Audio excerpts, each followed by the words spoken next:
sit down here and talk to you. Okay. Maxine, now, let me just ask you. Well, you want me to look at you? No, you look at the camera. Okay. Them the people you don't look at. Okay. Now, let me ask you this, Miss Maxine. Now, what year were you born? August the 10th, 1916. 1916. 1916. And when did you decide to cook? You say you came to Houston and started going to Jack Yates? No, I went elementary school in Houston around 25, 26. 1925, Around at least 25. Okay, and then I left here and went back to my little hometown called Plum, Texas. It's just 5 miles from LaGrange, Texas. Okay. And I went to school, elementary school there until the 9th grade. And I came on to Houston, started Jack Yates in the 9th grade, and graduated under Professor James D. Ryan, my principal, in 1935. Oh, so Mr. Holland was still he was he was still a coach of the football team. Coach, that's right. So Mr. Ryan was still living when you graduated. Oh Lord, yeah, he was my principal. Oh, okay. Yeah. And now when you graduated in 1935, and just imagine how good you look today in '98. Thank you. Now, you was telling me something. You never had any problem with your teeth at all? No, I've never had toothache in my life. You never had toothache? But I had the age, they call it age in some kind of organization were doing free, and I went to them, and they just x-rayed my teeth and saw cavities, and when they saw the cavity, they pulled them. But I never had it. So those teeth that you got are your original teeth? My original teeth. My original teeth. I have a few pulled, but that's when that agent pulled them because they saw cavities. Cavities in them, but your original top and bottom teeth are your original teeth. Right now. For 98 years. 98? That's a miracle. Thank you. Now, tell me a little bit about Jack Yates. I mean, during them days, I mean, you talking about, look, you know, you're talking about when you started going to Yates, and somewhere, would you say around about 29 or something, you said? Oh yeah, maybe something I can't remember. Anyway, at Jack Yates, they only had 3 black schools during them days. That's right. Washington, Wheatley, and Yates. And what was Booker T. Washington? It wasn't really in Studewood at that time, was it? What? What? Booker T. Washington wasn't in First Ward. Was it Fourth Ward? Fourth Ward. Yeah. And it what? And then Wheatley was out there. Fifth Ward. In Fifth Ward. Okay. And then that was Jack Yates. So those were the 3 original schools. And Yates and Wheatley were mostly rivals. Right. They were rivals. The north side versus the south side. I guess so. Yeah, well that's still a part of life today. Yeah, because I was poor and I didn't get to go to too many. If I ever go in any football, it wasn't too many football games I was able to attend. Of course, my daddy worked at the Ship Channel and probably got a job out once a month, and day and night. And I was kind of poor. But I think I had about 2 dresses I had to wear when I was going to Jack Yates. But I stayed clean. You stayed clean. I stayed clean. And then when you graduated out of Jack Yates, your daughter, eventually, because I heard Robert tell me about your daughter. Yeah. She came out of Yates in 1955. Yeah, 55, 56, whatever. Yeah, 55. Yeah. Robert told me along with him. Yeah. But she went to summer school. I think she went ahead of them by her going to summer school. But the biggest question people really want to know is how did you stay so healthy and your skin looks so good and you get up and you walk without a walker? I mean, it's a miracle. Well, the Lord, I must have done something for him to be taking care of me like that. My Lord must took care of me.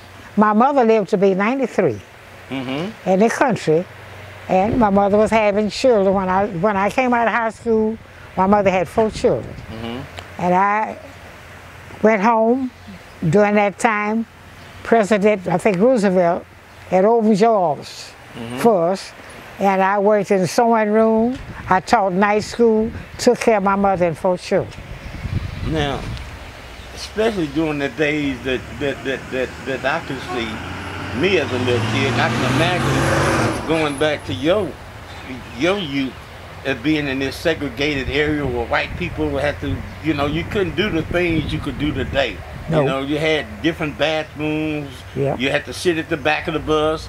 All of this is before Martin Luther King started this movement of blacks. Okay. So, in the early, let's say, when you say, now you mentioned President Roosevelt. Yeah. Is that Teddy Roosevelt or no, the other one. Oh, the later one. The later one, Roosevelt, right. Yeah. And then from then what was it, Truman? Huh? Truman, President Truman, when did he come in? Oh, I can't remember that. Yeah, but right.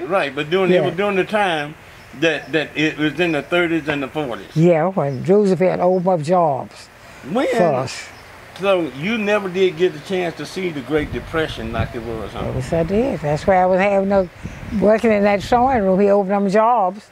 We used to, I can't think of what to call it. Mm-hmm. Guys used to bring bags of food by the house and drop them off for us to eat. Mm-hmm. Back in those days.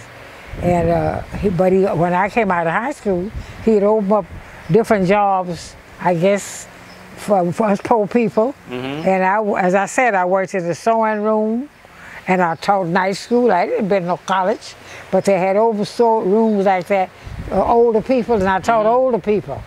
That's how to read and write, because I understood way back during them days that blacks couldn't read or write, that they always had to make an X for their signature. Okay. Is that right? Well, I don't remember that X, but I know it was X too at that time. But that's who I was teaching, older people that didn't read and write. How to read and write? Yeah. Because those are older people were people that was older than you. Oh, yeah, old people. Grown people had children. Almost at your time, right, the people that was older than you, they didn't have the privilege of going to school like you did. No. I mean, he had opened up jobs. Roosevelt had opened up jobs. Mm-hmm. And the first place I taught night school, a little town called West Point.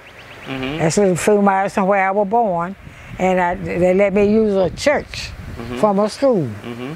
They were the teachers in that school. They wouldn't let me use that school to teach school in there. But a pastor let me use his church to teach school to people that couldn't read and write. Right, because they didn't have public schools open then at that time. Well, their public school was open. They weren't open for color. They were for, I guess, children.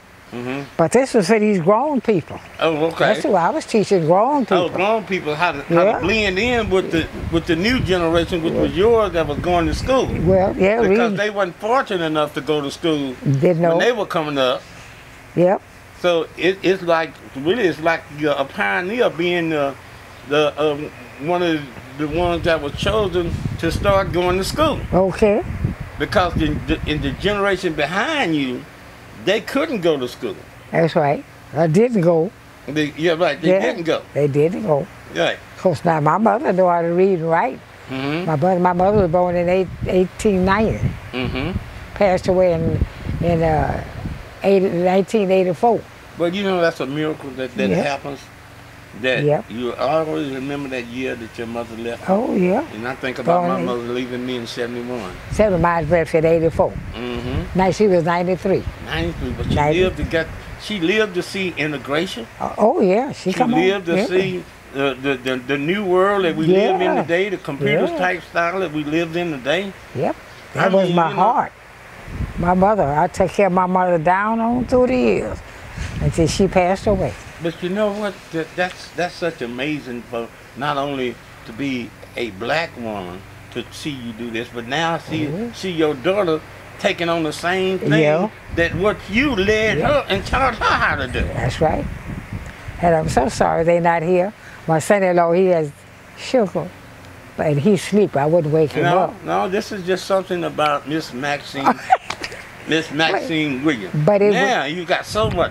Now let's talk about the place and eating and how you got started in feeding the hungry people in Third Ward. Well, you got the name of being Miss Maxine and the best enchiladas in Third Ward. You seen the people put it on Facebook. I showed you the compliments what they did. All right. I didn't have to tell that boy. He told me. He sure did. And he called the name of your restaurant. That's right. Now, how did you get started in the serving food, Mr. Well, Maxine? my husband I met was involved in restaurants, and we had other places before El Nido, but he left West Bay City. What was the name of El Nido? El Nido, E-L capital N-E-D-O, El Nido. El Nido. But really the right spelling is L-N-I-D-O. It's Spanish. It came from Santa Fe, New Mexico. Okay. I had a brother that worked for the Abercrombie's. You heard of them? Family here, all people. They moved to Santa Fe. I would go down there with him when they come in to visit. I'd ride back and spend a weekend with him and come on back. And that's where I picked that name up, El Nido. Santa Fe is not too far from here. Well, New Mexico, that's New Mexico. Oh, okay, they're in New Mexico. Yeah, New Mexico. Okay, okay. Yeah. Said, so that's where I got that name, in Santa Fe, New Mexico. Is your husband, was he from New Mexico? Oh no, he's from Rochelle. Oh, he was from Rochelle. that war. Yeah, right down the street there. Yeah, he was from there. And he was a gambler, and he was interested in restaurant. We had a place that had El Nido. But when El Nido came, he left and went to Bay City. And so that left me there. And then left you there to run the place. I kept the place. God is good. And I kept it, just for myself. But he's gone. And we served enchiladas, stuffed shrimp, seafood platters, and name it. We had soul food. I had live music on Sundays. And it went real well.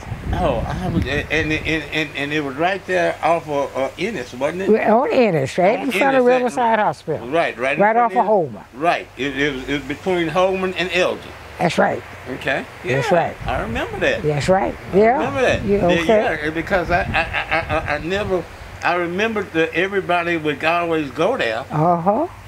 And most of the people would go there to eat. Well, true. You know, Sundays they go for live music. And then too, yeah, most of them would go on the weekend for the entertainment. That's right. Correct. But now, when you started the restaurant, was it part of the entertainment? Did you have that in mind, or did that come well, it just next? came on. Sundays, we had the live music. Somebody wanted to play music, and you and he played. Eugene Moody played for me for years. Eugene Moody. I wish he could have been there. If I knew all this was going on, that's all right. I'd have tried to have him. That's all right. That's okay. I'm going to talk to Mr. Moody. He's a beautiful person. In other words, you and Mr. Moody, y'all started the live entertainment. What his music. Yeah, but he's a but it was your place. He's a guitar player. Yeah. But it was your restaurant.